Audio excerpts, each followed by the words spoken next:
आज मैं आपको पहली बार एक ऐसी खबर दिखाने जा रहा हूं, ऐसी खबर सुनाने जा रहा हूं जो आज तक ना मैंने देखी, ना सुनी, ना पढ़ी और ना आपने देखी सुनी पढ़ी होगी। पहली बार ऐसा हुआ है कि किसी अदालत में सुनवाई के दौरान उसी अदालत के जज साहब ने इस्तीफा दे दिया। यह पहली बार हुआ है। और यह कहां हुआ है? यह हुआ है बॉम्बे हाईकोर्ट के नागपुर बेंच के जज। उन्होंने सुनवाई के दौरान ही इस्तीफा दे दिया, सुनवाई के दौरान ही। और इन जज साहब का नाम है रोहित बी देव। ये हैं जज साहब, बॉम्बे हाईकोर्ट के जज हैं रोहित बी देव। और इन्होंने अपना इस्तीफा दे दिया। और इस्तीफा देते हुए जो बात कही है उसको सुनना चाहिए और उसको सुनकर के जवाब मांगा जाना चाहिए। यह कह रहे हैं कि आत्मसम्मान से समझौता नहीं कर सकता। यह कहा है जज साहब ने। खुल करके पूरी बात नहीं कही, लेकिन जो बात कही है वो बात यह समझने के लिए काफी है कि आखिरकार जज साहब ने इस्तीफा क्यों दिया है। वो कह रहे हैं कि मैं अपने आत्मसम्मान से, सेल्फ रिस्पेक्ट से मैं समझौता नहीं कर सकता। इसका मतलब यह कि कहीं ना कहीं किसी न किसी प्रकार का दबाव वो जज साहब के ऊपर रहा होगा। क्या इसका मतलब यह नहीं लगाया जाए? और दूसरी बड़ी बात, यह वही मोदी सरकार, अमित शाह की सरकार, अमित शाह गृह मंत्री, मोदी प्रधानमंत्री, और ये बॉम्बे हाईकोर्ट के जज हैं जहां पर अभी मौजूदा बीजेपी की डबल इंजन की सरकार चल रही है। वहां पर यह हुआ है। और जब मोदी सरकार और जज जो है वो यहां पर जो है अमित शाह और तमाम जो है नाम याद आते हैं, तो फिर याद यह भी आता है कि मोदी के ही समय में सुप्रीम कोर्ट के 4 जजों ने निकल करके कहा था कि सुप्रीम कोर्ट के अंदर ठीक से काम नहीं हो रहा है। और जब ये याद आते हैं, अमित शाह याद आते हैं, तो फिर जो है जज लोया भी याद आते हैं। और जज लोया की मौत को लेकर भी महाराष्ट्र से जो है उस सुप्रीम कोर्ट में उस वक्त रिपोर्ट मांगी गई थी जज लोया को लेकर के। इन्होंने क्या कहा है विस्तार से मैं आपको समझाऊंगा, लेकिन यह समझना बहुत जरूरी है कि किस तरह के हालात आज बन गए हैं। आज हम फलां यहां पर कह रहे हैं कि फलां जो है वो सुरक्षित नहीं है, फलां सुरक्षित नहीं है, फलां ये हो रहा है, फलां वो हो रहा है। लेकिन देखिए जज साहब जो है वो कह रहे हैं कि मैं अपने आत्मसम्मान से समझौता नहीं कर सकता।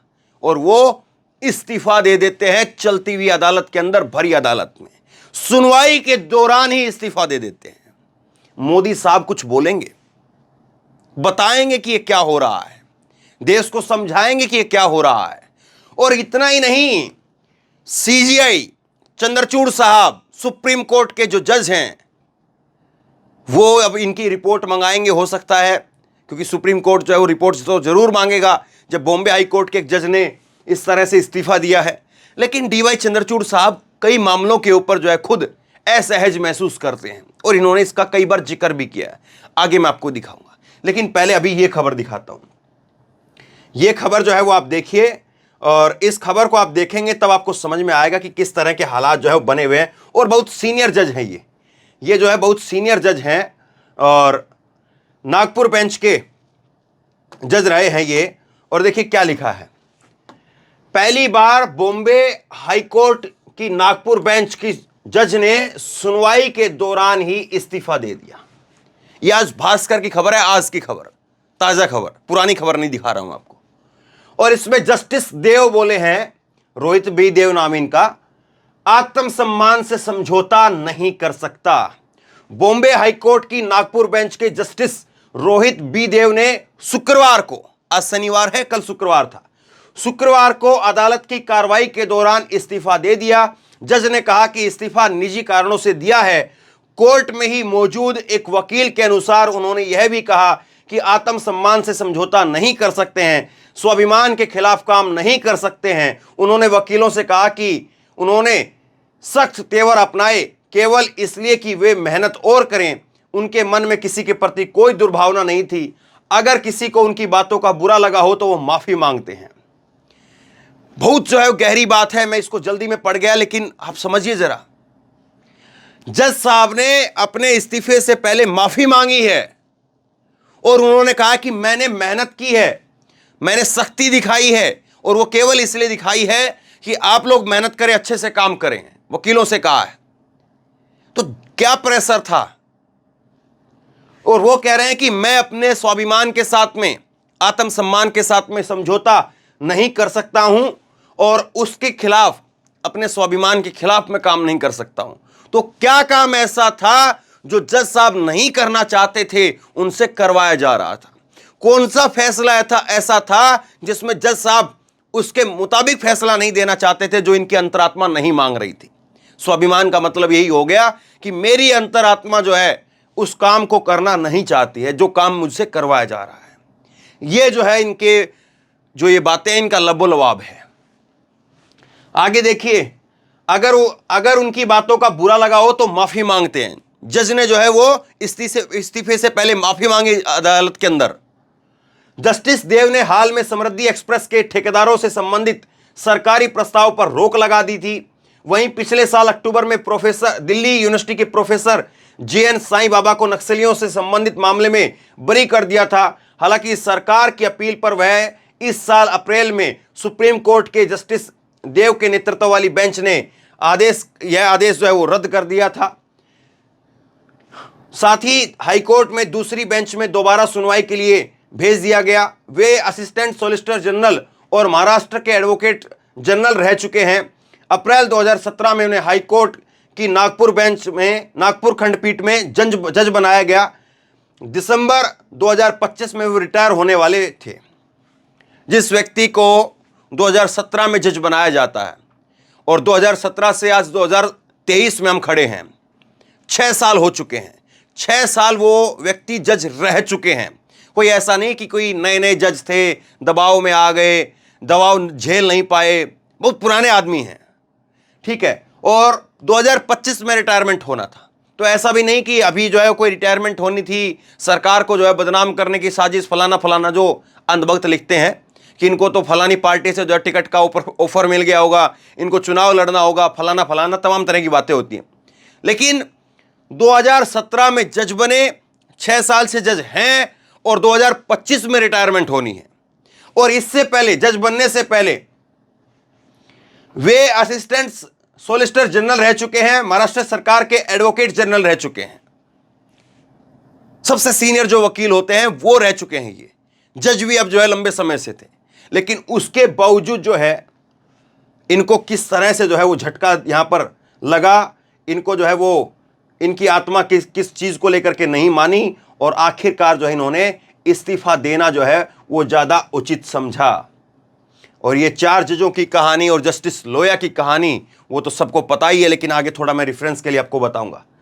अब ये सवाल जो है, जो आज जस्टिस रोहित बी देव ने इस्तीफा देते हुए जो उठाए हैं, जाहिर सी बात है ये सुप्रीम कोर्ट तक जरूर पहुंचेंगे और DY चंद्रचूड़ साहब जो हैं उनकी फाइल जरूर मंगाएंगे। फाइल तो मंगवाई गई थी जस्टिस लोया की भी, जज लोया की भी। और जज लोया की जब फाइल मंगाई गई सुप्रीम कोर्ट ने, ये 12 जनवरी 2018 की खबर है। जस्टिस लोया मौत केस में सुप्रीम कोर्ट ने महाराष्ट्र सरकार से पोस्टमार्टम रिपोर्ट मांगी। जब भी महाराष्ट्र की सरकार से जो है वो रिपोर्ट मांगी गई थी, और महाराष्ट्र में उस वक्त में बीजेपी जो है सत्ता में थी, और ये देखिए अमित शाह के साथ इनका नाम जोड़ करके खूब देखा गया। लेकिन उसके बाद में ये 24 सितंबर 2019 की खबर आती है, द वायर की खबर है, और जज लोया के परिजन बोले कि अब कोई उम्मीद नहीं बची है। क्यों? क्योंकि सुप्रीम कोर्ट द्वारा उस वक्त में जस्टिस लोया की संदिग्ध मौत पर स्वतंत्र जांच की याचिका खारिज करने के बाद में परिवार ने कहा कि अब कोई जो है विश्वास नहीं है। जज लोया का परिवार कह रहा था कि जज लोया की मृत्यु क्यों हुई है उसको लेकर के एक स्वतंत्र जांच कमेटी जो है वो बना दी जाए, लेकिन उसको खारिज कर दिया गया सुप्रीम कोर्ट के द्वारा। आज तो खैर बहुत कुछ बदल चुका है। खैर ये ज्यादा बातें नहीं कहनी चाहिए क्योंकि सुप्रीम कोर्ट के मान सम्मान का मामला हो जाता है, लेकिन आप समझते हैं तस्वीरों को। अब देखिए जिन जज साहब ने आज इस्तीफा दिया है उनके दो फैसले ऐसे हैं जिसको लेकर के नाराज होने का अंदेशा जो है जताया जा रहा है कि ये दो फैसले हैं जिनको लेकर के हो सकता है कि वो नाराज हो गए हों। पहला फैसला, नक्सलियों से संबंधित आरोप में उम्र कैद की सजा पाए जीएल साईं बाबा का केस है। जस्टिस देव की बेंच में आया था और इसमें यह सामने आया कि पुलिस ने उच्च अधिकारियों से मंजूरी लिए बिना उनके ऊपर यूएपीए लगा दिया था। जस्टिस देव ने उन्हें बरी कर दिया था। हालांकि फैसला सुप्रीम कोर्ट ने रद्द कर दिया और 10 अगस्त को मामले की फिर से सुनवाई होनी है। समृद्धि महामार्ग पर गैर कानूनी तरीके से खनन करने वाले कॉन्ट्रैक्टर पर करोड़ों रुपए का जुर्माना लगाया था। इसे रद्द करने के लिए राज्य सरकार प्रस्ताव लाई थी जिसे जस्टिस देव ने स्थगित कर दिया था। दो बड़े केस हैं जिसको लेकर के ये कहा जा रहा है कि इनकी जो इस्तीफा है उसके पीछे हो सकता है कि ये वजह हो। पहला केस तो ये है कि दिल्ली यूनिवर्सिटी के प्रोफेसर रहे और जीएल साईं बाबा को लेकर के इन्होंने, जज साहब ने कहा कि पुलिस ने बगैर मंजूरी लिए उन प्रोफेसर के ऊपर यूएपीए लगा दिया था और इसीलिए जज साहब ने ये प्रोफेसर जीएल साईं बाबा को उनको बरी कर दिया था। लेकिन इस मामले में फिर सुप्रीम कोर्ट ने बॉम्बे हाई कोर्ट के जज साहब के जो फैसला था उसको रद्द कर दिया और 10 अगस्त को फिर से जो है उस पर सुनवाई होनी है। अभी सुनवाई होनी है। तो क्या ये उससे जुड़ा हुआ मामला है? पुलिस ने किसके कहने पर यूएपीए लगाया था? पुलिस ने क्यों यूएपीए लगाया? ये सारे सवाल हैं। और जब जज साहब ने जो है उसको खारिज कर दिया था तो फिर उसके बाद में अब जो सुनवाई होगी तो उसमें क्या होगा? दूसरा एक केस ये है कि करोड़ों रुपए का कॉन्ट्रैक्टर पर जो है वो जुर्माना लगाया था। एक समृद्धि महामार्ग पर जो है वो गैर कानूनी तरीके से खनन करने वाले कॉन्ट्रैक्टर के ऊपर करोड़ों रुपए का जुर्माना लगा दिया था और इसके खिलाफ जो है वो राज्य की सरकार प्रस्ताव लेकर के आई थी जिसे जस्टिस देव ने स्थगित कर दिया था। गवर्नमेंट जो है, सरकार, स्टेट की गवर्नमेंट, वो जो है प्रस्ताव लेकर के आ गई कि आपने जिस कॉन्ट्रैक्टर के ऊपर जुर्माना लगाया है वो मत लगाई, लेकिन जज साहब ने उसको स्थगित कर दिया। पत्रकार भी रहे हैं ये जस्टिस देव। नागपुर के जिला कोर्ट में बतौर वकील शुरुआती प्रैक्टिस की। यहाँ वो एडवोकेट जनरल भी रहे। छात्र जीवन में पत्रकारिता की। नागपुर के अखबार में उप संपादक भी रहे। विदर्भ में से जुड़े कई अहम मुद्दों पर नितिन गडकरी और देवेंद्र फडणवीस भी इनकी सलाह लेते रहे हैं। बहुत पुराने आदमी हैं साहब और बिल्कुल अपने कॉलेज के शुरुआती दिनों से वहाँ से पत्रकारिता नागपुर से जो है वो शुरू करते हैं। तो जाहिर सी बात है चप्पे चप्पे को जानते हैं, समझते हैं, उस पूरे इलाके को समझते हैं। पत्रकार रहे, पत्रकार के बाद में वहीं पर वकील बने, वकील बनने के बाद में फिर जो है वो वहीं पर उसके साथ साथ जो है वो एडवोकेट जनरल जो है वो यहाँ पर बनते हैं और फिर अब जाकर के नागपुर के ये जज थे 6 साल से। लेकिन इनके साथ में जो हुआ वो आपके सामने है। सोचिए क्या हालत हो रही है। जज भी जो है जज, और पहली बार ऐसा हुआ है कि भरी अदालत में इस्तीफा दे दिया। सोचिए कितना परेशान चल रहे होंगे, किस तरह की जो है कसम-कसमें होंगे। अब ये जरा खबर तो आपको याद है ना, जब खबर निकल कर के आई थी 12 जनवरी 2018 को, तब मोदी की सरकार थी देश के अंदर और उस वक्त में जब खबर निकल कर के आई तब सुप्रीम कोर्ट के 4 जज निकल कर के सामने आए और सुप्रीम कोर्ट के 4 जजों ने जो है वो कहा कि सुप्रीम कोर्ट में जो कुछ हो रहा है वो ठीक नहीं हो रहा है। ये 4 जज आपको दिख रहे हैं। इसमें जो है जस्टिस चेलमेश्वर ने कहा कि कभी कभी होता है कि सुप्रीम कोर्ट की व्यवस्था भी बदलती है। देश के इतिहास में पहली बार सुप्रीम कोर्ट के 4 सीनियर जज एक साथ मीडिया के सामने आए। साथ ही कहा कि सुप्रीम कोर्ट का एडमिनिस्ट्रेशन ठीक से काम नहीं कर रहा है। चीफ जस्टिस की ओर से जुडिशियल बेंचों को सुनवाई के लिए केस मनमाने ढंग से दिए जा रहे हैं, जिससे जुडिशरी के भरोसे पर दाग लग रहा है। उस वक्त में केस किसको जाएंगे, कौन सा केस किस जज को जाएगा, इसको लेकर के बहुत बड़ा सवाल उठा था और जजों को सामने आना पड़ा था। जजों को सामने आकर के कहना पड़ा था कि जुडिशरी के अंदर जो है, जो केस डिस्ट्रीब्यूट किए जाते हैं, उसमें सबसे बड़ा जो है वो झोल है और उसमें मनमाने ढंग से काम किया जा रहा है। और इसको लेकर के 4 जज साहब जो सामने आ गए। अब आप कहेंगे तो पुरानी बात हो गई, बीती बात हो गई, उसके बाद में तो मोदी फिर जीत गए, ये हो गया वो हो गया। आपको एक खबर और दिखा देता हूं जो हाल की खबर है। ये जानते हैं आप, जस्टिस BR गवई नाम है इनका, और ये वो जज हैं जिन्होंने कल जो फैसला है राहुल गांधी का, राहुल गांधी को फैसला देने वाले 3 जजों में से एक जज ये हैं। और इन्होंने, देखिए डर कितना महसूस होता है आज, या हर कोई अपने दामन को बचाने में जो है वो लगा हुआ है कि कहीं से मेरे दामन पर भी कीचड़ ना उछल जाए, क्योंकि आज माहौल ऐसा है, आज समय ऐसा आ गया है। जज साहब जो हैं वो अपने आप को अलग करना चाहते थे राहुल गांधी के केस से, और इसलिए उन्होंने राहुल गांधी का जब केस शुरू हुआ उससे पहले ही कहा कि मैं जो है इस केस से अलग हो सकता हूं अगर आपको कोई आपत्ति है तो। और इन्होंने एक समस्या बताई थी, ये मैंने पहले भी आपको बताया। 20 जुलाई को, अब 4 अगस्त को जो है फैसला आया है, लेकिन 20 जुलाई को जब कोर्ट की सुनवाई, 21 तारीख थी, 21 जुलाई को जो है सुनवाई होनी थी, लेकिन उससे एक दिन पहले ही जज साहब ने सबको जो है वो इन्फॉर्म कर दिया था। जब कोर्ट की सुनवाई शुरू होती है तो पीठ के अध्यक्ष BR गवई ने केस को लेकर के अपनी व्यक्तिगत समस्या बताते हुए कहा और दोनों पक्ष से सुनवाई के लिए सलाह मांगी। जस्टिस गवई ने कहा कि मेरे पिता कांग्रेस के करीबी थे, भाई अभी कांग्रेस के सदस्य हैं, आप लोग तय करें कि मैं सुनवाई करूं कि ना करूं। क्योंकि इनको भी लगा कि कल को जो है राहुल गांधी के केस में मेरिट तो थी नहीं, और इस मामले में जो है वो फैसला सुनाया जाएगा और इस फैसले में कहा जाएगा कि राहुल गांधी की सजा पर हम रोक लगाते हैं, तो उसके बाद में कोई चोरी छिपे जो है वो निकाल करके लेकर के आएगा कि देखिए ये जज तो वो हैं जिनके पिताजी कांग्रेस के टिकट पर चुनाव लड़े थे, ये जज तो वो हैं जिनके भाई जो है कांग्रेसी हैं, तो ये भी कांग्रेसी है, राहुल गांधी की डील हो गई होगी, इतने करोड़ में सेटिंग हुई होगी, फलाना होगा, ढिमका हुआ होगा। इसीलिए इन जज साहब ने कहा कि अगर आपको आपत्ति है तो मैं इस मामले से हट जाता हूं, किसी और से जो है वो आप सुनवाई करवा लीजिए, किसी और को जो है वो ट्रांसफर कर दिया जाएगा केस। ऐसा होता है, अगर पार्टी को कोई एतराज हो तो ऐसा हो सकता है। और इस बात को किसी और ने नहीं बल्कि जज साहब ने अपनी तरफ से खुलासा किया। लेकिन उसके बाद में कांग्रेस की तरफ से अभिषेक मनु सिंघवी और बीजेपी की तरफ से पूर्णेश मोदी की तरफ से वो महेश जेठमलानी, दोनों ने कहा कि नहीं, हमें आपकी इस बात से कोई आपत्ति नहीं है।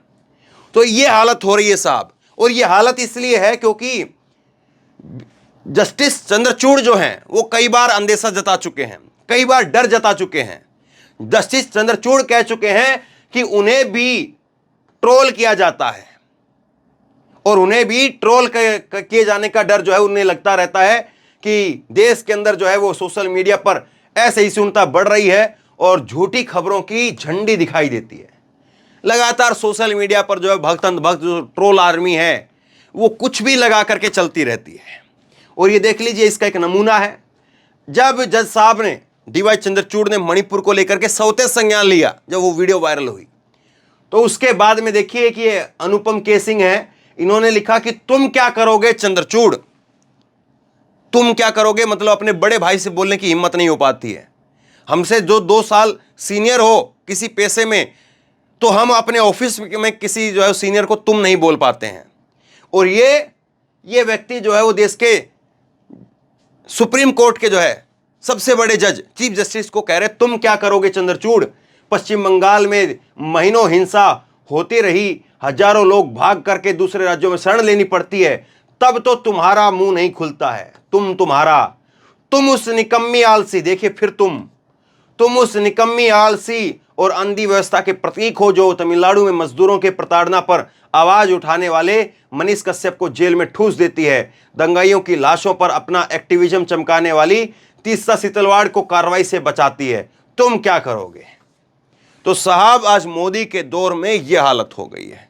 मोदी के दौर में आज यह हालत है कि जजों को भी जो है वो देखना पड़ता है कि हम क्या बोलें क्या ना बोलें, क्या करें क्या ना करें, और हमारे बोले से क्या होगा और हमारे बोले से क्या नहीं होगा। और जज साहब पहली बार जो सुनवाई के अंदर इस्तीफा दे रहे हैं। मामूली बात मत मानिए, इसे बहुत बड़ी बात है। तो शेयर कीजिए इस खबर को, लोगों तक पहुंचाइए कि मोदी राज में कौन कितना सुरक्षित है। और फिर भी हम कहते हैं 56 इंच की सरकार। क्या ये स्पष्टीकरण सामने आ पाएगा? क्या जज साहब को दोबारा से जो है वो इनकी ड्यूटी पर कहा जाएगा? इनका जो आत्मसम्मान को ठेस पहुंच रहा है उस चीज़ को जो है वो सोल्व किया जाएगा, पूछा जाएगा? क्या चंद्रचूड़ साहब जो है इसकी जांच करेंगे? क्या मोदी सरकार स्टेट सरकार से कहेगी कि देखिए क्या मैटर है? तो ये सारे सवाल हैं। शेयर कीजिए इस खबर को। और आप क्या सोचते हैं, मोदी के अच्छे दिनों में, मोदी के मजबूत राज में हम कितने सुरक्षित हैं, कितने महफूज हैं? जज तक ये बात क्यों कह रहे हैं? नीचे कमेंट बॉक्स में अपनी राय जरूर दें। इस वीडियो को शेयर करें, लोगों तक पहुंचाएं और इसी तरह की तमाम खबरों के लिए ऑनलाइन न्यूज इंडिया को सब्सक्राइब कीजिए। साथ में जो बेल आइकन है, घंटी है, उसको जरूर दबाइए ताकि जैसे ही कोई खबर अपलोड करें उसकी नोटिफिकेशन सीधे सबसे पहले आपको मिल सके। अगर ये वीडियो फेसबुक पर देख रहे हैं तो फेसबुक पर हमारे पेज को लाइक कीजिए, फॉलो कीजिए और इस खबर को शेयर कीजिए। धन्यवाद।